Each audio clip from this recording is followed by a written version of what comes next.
Sziasztok! Örülök, hogy itt vagytok. A Művészklubnak a 6. és ezennel az idén utolsó alkalmán, ahol a vendégünk most Gálvai Nancy, ösztöndíjas jogaoktató és az intuitív ékszereknek a megálmodója. Köszi, hogy eljöttél, és első körben akkor azt a kérdésbe is dobom, hogy aki nem ismeri az intuitív ékszereket, annak kicsit be tudnád mutatni, hogy mi is ez? Igen, köszöntöm a kedves nézőket, és nagyon örülök, hogy ennyien eljöttetek, és itt vagytok velünk. Először is nagyon örülök a meghívásnak, Csenge jó voltából. Ugye, mint hallottátok, az intuitív ékszereknek vagyok a megálmodója. Ezeket nem én készítem, de értékesítem, és nagyon sok szeretetem van benne. És mint tudjátok, hogyha ezt valaki viseli, még ha nem is teljesen hisz benne, van ereje. És ez nagyon-nagyon fontos. De egyébként annyit kell róla tudni, hogy teljesen antiallergén mindegyik, és sárga réz az alapja az ezüstnek is, és az aranynak is, és ezen van egy 1,5 milliméteres zománcozott réteg, ezáltal teljes mértékben antiallergének. És ugye a fő profilja ennek, hogy ásvány dominál benne, tehát ásvány ékszerek, és mondjuk oké, hogy én hiszek abban, meg szerintem sokan mások is, hogy minden körülöttünk, ami mondjuk a természetből fakad, és ebből adódóan az ásványok is rezgést bocsátanak ki magukból, tehát óhatatlanul hatással van a szervezetünkre, ha tudunk róla, ha nem. És említetted, hogy akkor is, ha valaki nem hisz benne, akkor is működik, hogy pont ez lett volna egyébként az egyik kérdésem, amit lelőttél, hogy mondjuk aki ezt teljesen úgy veszi fel, hogy ő most felveszem, mint egy ékszer, először szerinted fizikailag vesz észre valamit magán, lelkileg, vagy változó? Sok visszajelzést kaptam már ezzel kapcsolatban, és már egy-két embernek adtam is úgy ajándékba, hogy tudom róla, hogy nem nagyon hisz ezekbe a természet feletti, akár a rezgésekben, vagy az energiákban, de már másnap azt a visszajelzést kaptam, hogy nem hiszi el, vagy nem tudta magára feltenni, mert már olyan erősen érzett valami olyan dolgot, pedig egy mérnökinfós emberről beszélünk, vagy pedig olyan dolgokat mondott ki, amit alapból nem mondott volna ki, de ez a kristály, vagy ez az ásvány segített benne.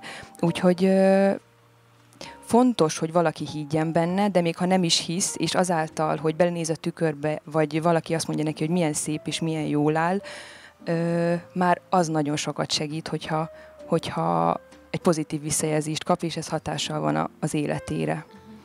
És ezeket így túl lehet tolni? Mármint, hogyha valaki úgy van, hogy akkor én most minden ásványt magamra veszek, és akkor egyszerre minden legyen jó, minden legyen harmonikus, ennek azért van olyan állapota, hogy kibillen, és akkor már vissza kell venni, és bocs, hogy beleszóltam.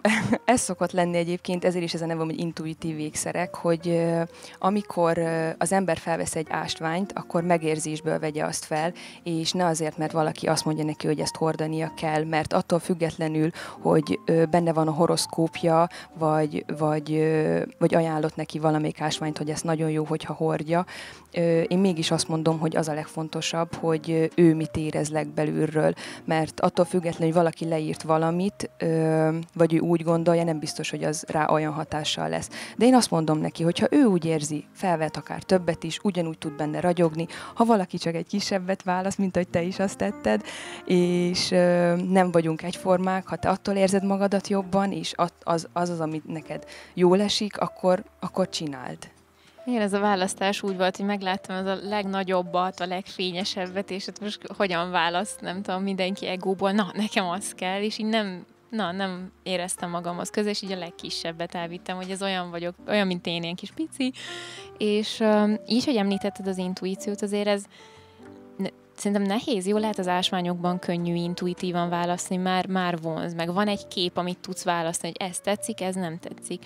De mondjuk a mindennapokban is vannak olyan döntéseink, amit intuitívan hozunk meg, vagyis hát legtöbbször nem intuitívan, mert pont az intuíciónak az a hátránya, hogy hiányzik a gondolatfolyam, ami előtte volt. Tehát, hogy teljesen irreálisnak tűnik az intuíció, az, amit sugall.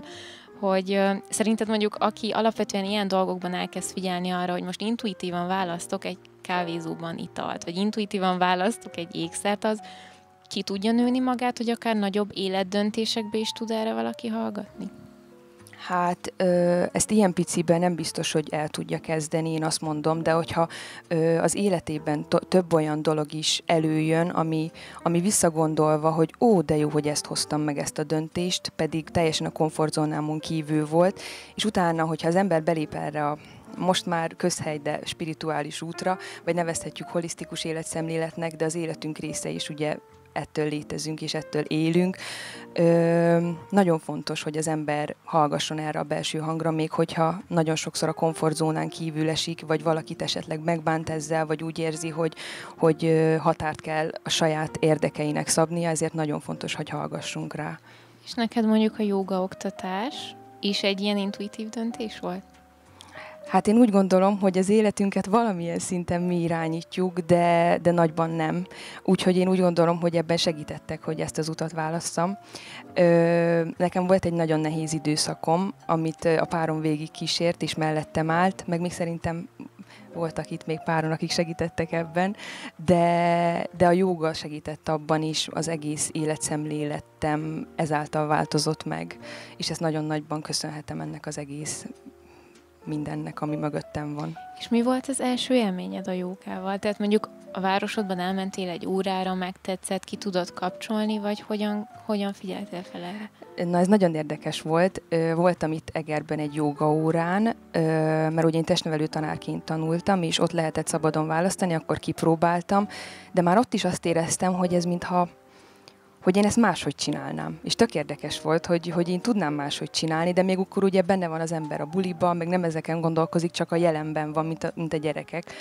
Csak mikor jön ugye a felnőtté válás is, hogy akkor miből éljek, és így nagyon szépen szerintem össze tudtam a kettőt kapcsolni, mert nagyon sokáig akrobatikus balettoztam, ezért is van ez az adottságom, hogy hajlékony vagyok, meg hát lehet másból is adódik, így sok minden másból genetikailag is, de a jogával így találkoztam először is, ebből a megfontolásból, hogy én máshogy is tudnám csinálni, így elkezdtem saját órákat tartani.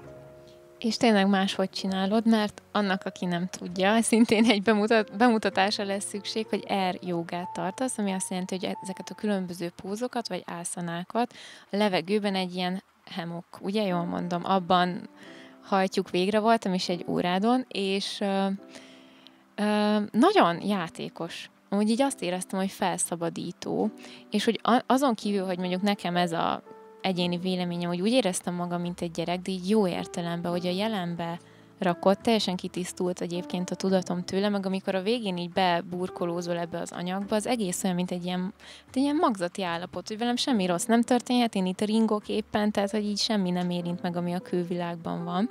De hogy alapvetően ezeken kívül, hogy gondolom mindenkinek mást ad, miben segít úgy az, hogy a levegőben végzik ezeket a mozdulatokat? Hát elsősorban ez az Ariel jóga, amúgy ez a hivatalos megnevezése, csak mivel Air jóga, ez sokkal több mindenkinek hívó szó lehet, mivel ugye a levegőben végezzük az ászanákat, de én emellett talajjoga és meditáció oktató is vagyok, csak ez az Air jóga, ez nekem is olyan szerelem, hogy az valami hihetetlen, mert olyan nőiességet és magabiztosságot ad az embereknek, a nőknek, de gyerekeket is oktatok, de most kiélezve így a nőkre, mert csak nőknek tartok órát, mert olyan sok minden itt megtörténik, mert kidolgozódnak olyan dolgok, és ezáltal van sírás, meg többféle olyan megélés, átélés, amit a mindennapokban az ember át tud vezetni. De vissza egy picit az elejére, ugye ez a hammock, ahogy te is említetted, ugye ez magyarul egy függőágyat jelent. Ez egy olyan légi eszköz, ami abban segít nekünk, hogy az ászanákat úgy tudjuk végrehajtani, hogy teljesen tehermentesítse a gerincünket. Ami abban segít, hogy teljesen el tudjunk lazulni, és ne arra koncentráljunk, hogy itt fáj, ott fáj, amott fáj, hanem tényleg végrehajtsuk a gyakorlatokat. És ahogy te is említetted ezt a játékosságot, ez a hammock abban is segít, hogy akinek mondjuk a születésélménye nem olyan volt, olyan traumákat vagy olyan érzelmeket tud felhozni, mert úgy körülöleli az egész testedet, mintha a magzatburokban lennél benne is, és hihetetlen élményt tud adni.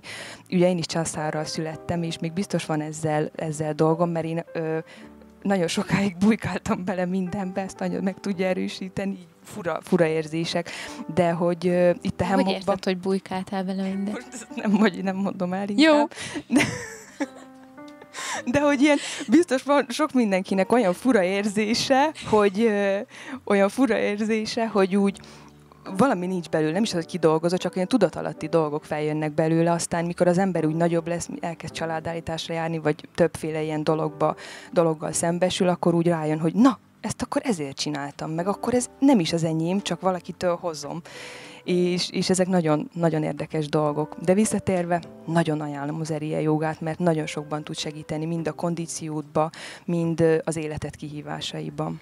Meg talán, amit így említettél, főleg, hogy mi az, amit hozok, és tudat alatt bennem van. Tök jó, hogy így nem egy olyan, mármint a családállítás is nagyon jó, meg akár, hogyha pszichoterápiára jár valaki, de hogy nem egy ilyen tudatos folyamat alapján oldódik ki, hanem a testedből indul ki. Tehát nem kell rá koncentrálnod, nem kell rá görcsölnöd, hogy én most mindent ki akarok magamból oldani, mert ezért jöttem ide, hanem mondjuk egy szimpla célzattal jöttem, hogy többet szeretnék mozogni, vagy tetszik ez a sport, vagy leszeretném csendesíteni az elmémet, és közben, tehát így ez igazából win-win, tehát hogy nyersz vele, hogy mozogtál is, de közben olyan dolgokat tudsz feldolgozni, amit nem tudtál, hogy ott rejlik benned.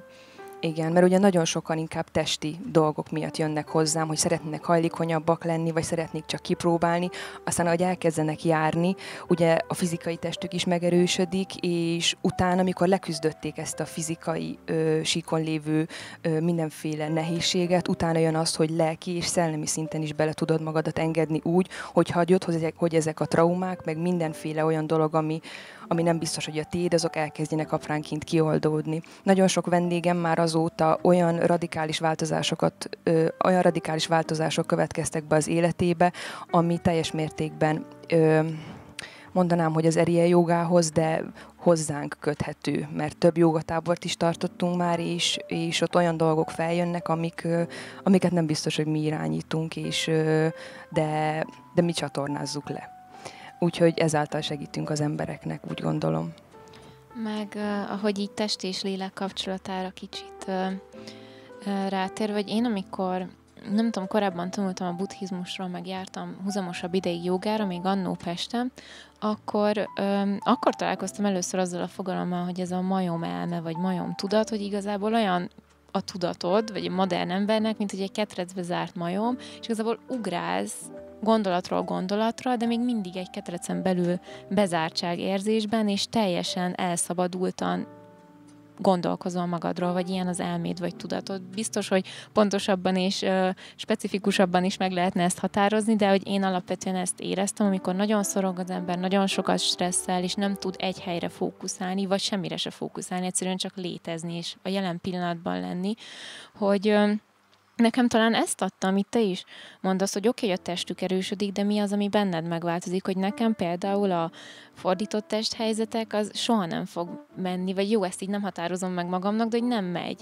Úgy, ahogy mondjuk látod egy joga plakáton, vagy mondjuk látnám tőled, na én olyat nem tudok, de pont abban segített, hogy csinálom, és nem ostorozom magam, nem utálom magam, nem úgy állok fel utána egy gyakorlás után, hogy még ez sem megy, és milyen szar vagyok, hanem arra tanít meg talán, meg a te órádon is ezt éreztem, hogy ez így jó.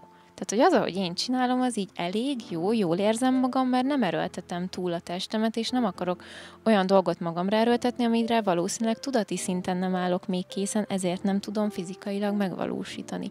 Hogy mondjuk ilyen sikerélménye is van, gondolom, azoknak, akik hozzájárnak, hogy én soha nem tudtam, most mondok valamit, hidat csinálni, és akkor sikerül neki. Igen, most többféle témát is érintettünk. Itt mondtad ezt, hogy saját magadat győzöd le. Én mindig ezt mondom a vendégeimnek is, és a gyerekekhez is, hogy soha nem máshoz viszonyíts, mert saját magadban minden megvan arra, hogy elérd azt, amire neked szükséged van, és tök más dologra, álszanára van szüksége egy másik embernek, de neked arra kell koncentrálni, hogy neked mire van szükséged. A másik, hogy mondtad ezt a majom effektust, ezt a majomketreces dolgot, erre nagyon jók az elvonulások, a csendelvonulások. Én is vettem már ezen részt, nagyon nagy kihívás, nagyon nagy fizikai, testi, szellemi igénybevétel, de utána az életed meg tud változni. Ez arról szól egyébként, csak egy pár szóban, hogy teljesen csendben vagyunk, a többiekkel sem kommunikálunk, kommunikálunk, és a gondolatainkat próbáljuk teljesen lecsendesíteni. Erre van többféle technika, mi a légzéstechnikát tanultuk, egy úgynevezett Anapanasati légzéstechnikát Cikek Klárától, ő buddhista tanító, és tőle nagyon-nagyon sokat lehet tanulni, úgyhogy őt szívből ajánlom. A másik, nem tudom, mi volt még a kérdés, vagy mit kérdeztél még? Ezt említem, nem tudom, mi volt a monológom. Na, úgyhogy igen, nagyon-nagyon fontosak ezek, hogy az ember figyeljen magára és az intuíciójára, és ha már érzi azt, hogy testileg valami nem oké, hogy fáj a válla, hogy fáj a háta, hogy több gyógyszert kell bevennie, vagy hogy valami nem oké testileg, fizikailag, akkor az lelki szinten indul el. És nagyon fontos, hogy ezekre a dolgokra figyeljünk, mert semmi nem fontosabb az egészségünknél, önmagunknál, mert ha mi nem vagyunk rendben, akkor borul minden. Igen. Dominó effektus. Igen. És így, hogy lecsendesítés, hogy oké, hogy például nekem ugye azt adta, hogy amikor nekem más tart órát, vagy akkor le tudok csendesedni, és én akkor ebbe így kvázi lubickolok, hogy jó, akkor most valaki mondja, hogy mit hova rakjak, és hogy hogyan vegyem a levegőt, de aki mondjuk oktatja, és pláne jobban oda kell figyelnie, mert mondjuk lógnak a gerendákról le emberek, tehát hogy kicsit nagyobb a veszélyforrás is, hogy te ebbe így bele tudsz egy gyakorlásba úgy helyezkedni, hogy igen, most én is gyakorlok, én is csendben vagyok, vagy ott teljesen tanárüzemmódba kell lenni. Is. Egyébként én ezáltal ugye önmagamat is gyógyítom, úgyhogy mindenféle szempontból így én is gyakorlok, és ők is gyakorolnak, de itt 90%-ban tanárüzemmódban vagyok, és ugye mivel ezt nekem ez a, hogy mondjam így, ez a mindenem ez az oktatás, mind gyermekeket, mind felnőtteket, így nem élem meg nehézségként. Szóval, hogyha én mondjuk egy adott pózba csak nem saját gyakorlásra, hanem csak megmutatom, akkor utána megyek és segítek annak, akinek szüksége van rá. Úgyhogy inkább tanítóüzemmódban vagyok. És említetted többször, hogy gyerekekkel is foglalkozol, vagy hogy nekik is tartasz ilyen jogát. Nekem az a prekoncepció, hogy a gyerekek, ha egy ilyen helyzetben vannak rakva, vagy most lógni fogunk valahonnan, és különböző pózokat fogunk felvenni, akkor ők kevésbé rettegnek attól, hogy mi van, ha leesek, mi van, hogyha eltöröm magam, vagy mi van, ha túl sok vér megy a fejembe, és elszédülök, hanem úgy beleállnak, hogy ezt látható különbség, mondjuk, ha tartasz felnőtteknek órát, meg gyerekeknek órát, az a félelem, mint koncepció, hogy ne féljél ettől? Nagyon-nagyon kevés gyerkőc az, aki nem merne bármit is megcsinálni, mert inkább az van, hogy ők mutatnak nekem olyan dolgokat, hogy én csak így szerencsére nem az a típus vagyok, aki megijedek ettől, meg hogyha netántán a szülő is látja, akkor inkább azt mondja, hogy én ezt inkább nem akarom nézni, de én hagyom nekik, mert ezáltal fejlődnek egyébként. Úgyhogy nagyon fontos, hogy ebbe segítsük őket előre, úgyhogy az én órámon ezt meg tudják tenni, de keretek között. Olyan még szerencsére nem volt, hogy nagyon nagy bajuk lenne, mert megtanulnak esni. Mint tudjuk, fizikai szinten is tök jó, ha az ember megtanul esni, meg lelki szinten is, hogyha felállunk, megyünk tovább. Úgyhogy nagyon-nagyon ügyesek, és nincs nagyon félelemérzetük, és nagyon érdekes, de ezt nem szoktam ugye a szülőknek nagyon elmondani, de nagyon sok félelem gát az bennük van, és ezáltal a gyerkőcre is rárakódik. Úgyhogy az észrevehető, és én ezt már le tudom szűrni, mert hát most mondhatom már, hogy elég, hogy ismerem az embereknek így a személyiség típusait, úgyhogy tudom, hogy ki az, aki saját magát gátolja, ezáltal félelmeket generál, ami a gyermekére is átrakódik. De ezt együtt nagyon szépen le tudjuk győzni. De talán tényleg a gyerekekben azért ilyen friss még a játékosság, attól függetlenül, hogy oké, gyerekek, mert jobb esetben nincs még beléjük táplálva olyan hosszú éveken keresztül, mint mondjuk egy felnőttben, vagy fiatal felnőttben, hogy ezektől a bizonyos dolgoktól félni kell. A sérüléstől félni kell, az eséstől félni kell, és mindenhol egy ilyen túlélési veszélyforrást látsz, hogy mi lesz, ha, mikor lesz bajom, mikor fogok rosszul járni, mikor fognak bántani, és talán tényleg jobban vannak a jármban, hogy most jó, most fejjel lefelé lógok egy gerendáról, és ez nekem jó. És hogy így eddig, nem azt mondom, hogy minden gyerek, de hogy talán így eddig terjed ott a jelen pillanatban, hogy nekem ez jó. És azt mondta Nancy, hogy ügyesen csinálom, és ettől még jobban érzem magam. Igen, a gyerekek hihetetlenek egyébként, és több gyerkőccel is azt szoktam kapni visszajelzésként, hogy a relaxáció kedvencük a legvégén. És az, hogy az olyan gyerkőcök is, akikre ugye már sajnos megvannak a gyermekek, nagyon sok gyerkőc, hogy ADHD, hiperaktivitás, mindenféle dolgot mondunk rájuk, pedig olyan egy inger gazdag környezetben nőnek fel, hogy persze, hogy ilyenek lesznek a gyerekek. Úgyhogy igénylik azt, hogy csendben legyenek, úgyhogy én javaslom a szülőknek is, és a tanároknak is, hogyha módjuk van rá és tehetik, csendesedjenek el a gyerkőcökkel, mert van igényük rá. És kérik is. Úgyhogy nagyon fontos, hogy figyeljünk rájuk. És gyerekekkel vagy felnőttek?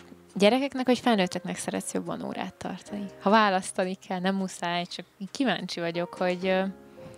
Mind a kettőben mást élem meg. A gyerkőcöknél én is azt érzem, hogy gyerek vagyok. Bennem ez a minőség nagyon erőteljes még, és ennek nagyon örülök, és nem is szeretném elveszíteni. A felnőtteknél meg a tanítóüzemmódba. Úgyhogy persze a gyerekeknél is, de ott ilyen nagyon, nagyon kettős, úgyhogy tényleg nem tudok választani, mert teljesen ketté tudom a kettőt választani egymástól. És ami még felhoztat, ugye főként nőknek tart a szúrát, mert azért nagyon sok minden kell, akár kollektívan is a nőiségben gyógyítani, sőt, de hogy azon volt már, hogy gondolkodtál, hogy mi van, hogyha a férfiaknak is van erre igény. Most nem azt mondom, hogy feltétlenül rögtön árjóga, de hogy akár talajjógát, vagy csak relaxációt, légzésgyakorlatot tartani mondjuk férfiaknak.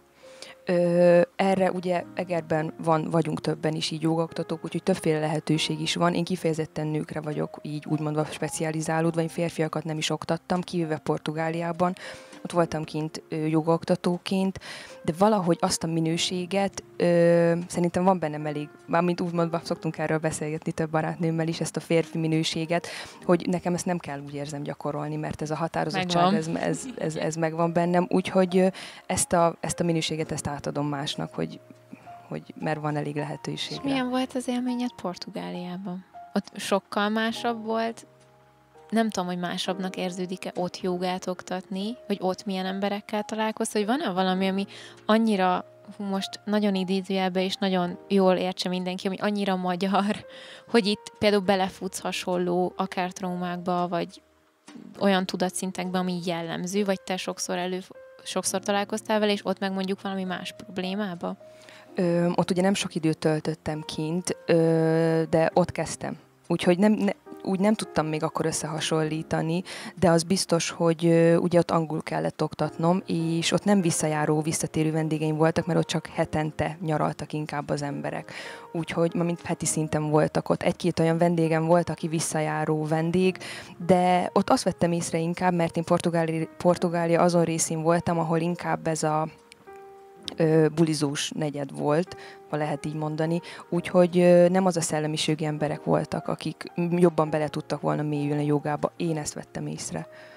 És visszatérve az intuícióra, így személy szerint te, amikor mondjuk jön valami intuitív érzésed, és mint jogaoktató a testeddel azért eléggé egyben tudsz lenni, és odafigyelni az érzeteidre, mert azért ezek mellett is elmegyünk szerintem, hogy mondjuk fáj a fejem, és veszek be rá gyógyszert, ahelyett, hogy miért fáj a fejem, vagy azon kívül, hogy jó, mindenre rá lehet fogni időjárás front, összevesztem XY-nal, de hogy azon kívül van ennek egy oka, hogy te ugyanígy az intuíciót szoktad a testedben érezni?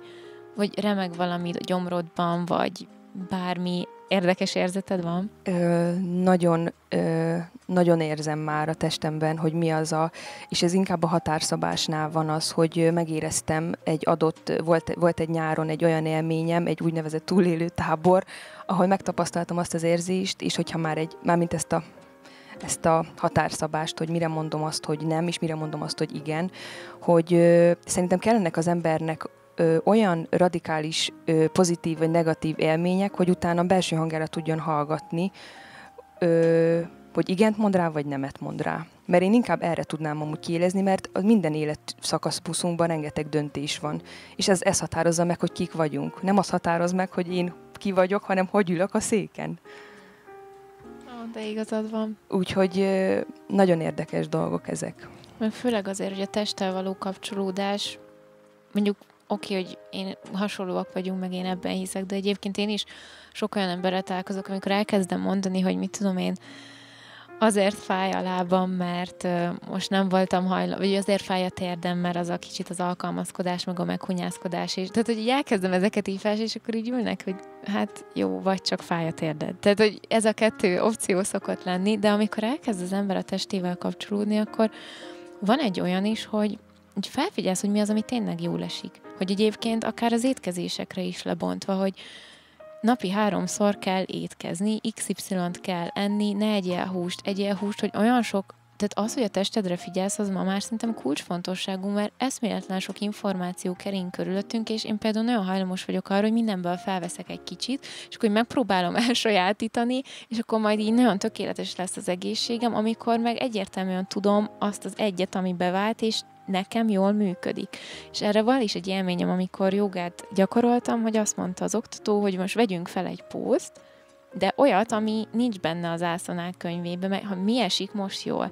Hát én ilyen idióta pózban még életemben nem voltam, tehát én nem tudom már újra csinálni, de iszonyat jól esett. És hogy ez, hogy látsz képeket, vagy látsz embereket, hogy hogyan élnek, vagy látsz akár egy dietetikust, hogy hogyan eszik, bármi, ami téged érdekel téma, és azt hiszed, hogy vagy azt hisszük, hogy akkor ez nekem ugyanolyan jó lesz, amikor ez ahány ház annyi szokás, ahány ember.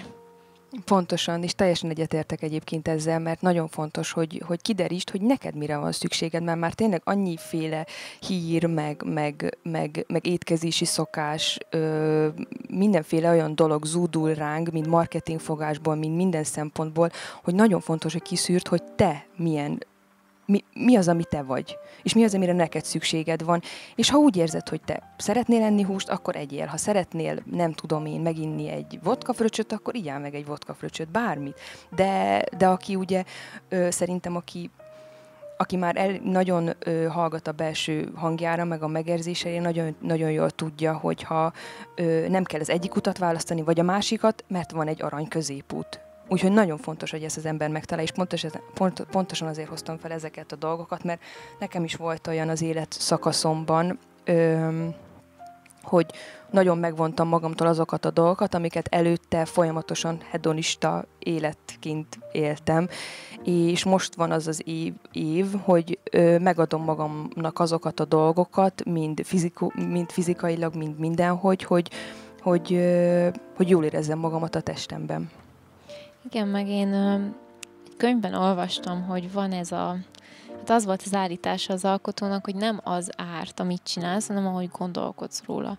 Tehát, hogyha te úgy gondolkodsz arról, hogy most nem azt mondom, hogy mindenki kezdjen el masszívan dohányozni, de hogyha te azzal a tudattal iszol meg mondjuk egy bort, hogy ez nekem most rosszat tesz, és tudom, hogy mit csinál az ereimmel és a szívem, akkor ez nem fog segíteni rajtad, de hogyha úgy gondolsz rá, hogy én nekem most jó kedvem van, tehát, hogy ezeket így lehet tudattal szabályozni, és iszonyú nagy ereje van, csak nem tudunk, és ez talán a jóga is ebbe segít, testtel való kapcsolódás, test, lélek, szellem, kiold lélekből traumákat, a testet kapcsolatba hozza, és szellem szinten meg az, hogy a saját gondolataidnak tisztában vagy azzal, hogy ahogyan te gondolkodsz a világról, meg a cselekedeteidről, az lesz a valóságot. Tehát itt nem lehet már újjal mutogatni, hogy ez azért van, mert XY ezt csinálta, vagy ez történt velem, hanem igazából én így gondolkodtam róla. De vice versa a pozitív része is. Amikor ilyen megmagyarázhatatlanul jó dolgok történnek, vagy úgy azt érzed, hogy a helyeden van, az is lehet, hogy egyszerűen csak átléptél már azon a ponton, hogy most már tudsz úgy gondolkodni az életedről, ahogyan megérdemled. Igen, és nagyon igazakat mondasz, és teljes mértékben egyetértek veled. Nagyon fontos, hogy az ember megtalálja magát ebben a világban, és tudja, hogy mire van szüksége azáltal, hogy megismeri önmagát. Így hallgassunk a megérzésünkre. Igen.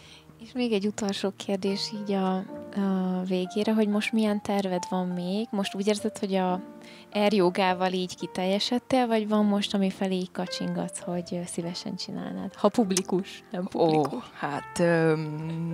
Publikus amúgy egyébként szeretnék légtornás irányba elmenni, mert nekem is kell a kihívás, de természetesen az jogát azt megtartom emellett, úgyhogy már nagyban készülőben van sok minden, meg több projekt is van, úgyhogy izgatottan várom a közeljövőt. Ez is itt Egerben mind. Igen. Hát Hát akkor bárki, aki ennek hallatán, vagy egyébként is intuíciót erősítene, és nem tudom, kioldaná magából az összes olyan dolgot, amit nem tud, hogy ott van, vagy csak simán játszana egyet, vagy jól érezné magát, és a jelenben lenne, akkor hát én szívvel ajánlom, és köszönöm szépen, hogy eljöttél, meg hogy elhoztad az ékszereket. Egyébként van most lehetőség vásárlásra is, és egyébként elérhető már a webshopod is, ugye? intuitivékszerek.hu. Pontosan, jól mondod. Nagyon örülök, hogy itt lehettem, és csak annyit kívánok, és szeretettel küldöm, hogy bízom mindenki önmagában, és figyeljetek a megérzéseitekre. Köszönjük szépen! Köszönöm szépen!